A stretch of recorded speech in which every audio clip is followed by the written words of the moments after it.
Sa tuwing nagwa-water change nga tayo mga par, nai-stress nga din ang ating mga fishy-fishy. Kaya naglalagay na rin tayo ng probiotic para makayanan at malabanan nila ito dahil nagpapalakas at nagbubus nga to ng immune system nila. At the same time, tumutulong nga din to sa pananatili ng beneficial bacteria sa ating aquarium na tumutulong para maalis ang ammonia spike na maaaring igamatay ng ating mga fishy-fishy at nagpapa-improve para laging crystal clear yung tubig natin sa mga aquarium. At syempre, pwede rin tayo maglagay ng probiotic sa mismong pinapakain natin sa kanila, mapa gel food man yan o pellet, dahil malaking tulong nga yan sa digestion nila mga par. At nakakatulong nga din ang probiotic mga par para mas ma-absorb ng ating mga fishy-fishy yung mga sustansya ng mga pinapakain natin sa kanila, iwas infection, parasites at pati worms. At shoutout muna pala kay Archie Jamer at pati na din sa iyo Lay Panal at kay paring Jan Hernandez. Mabuhay kayong tatlo hanggat gusto ninyo. At open pa din nga tayo mga par para sa mga gusto magpalista sa pre-raffle.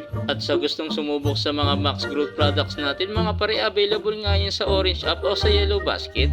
Happy fish keeping!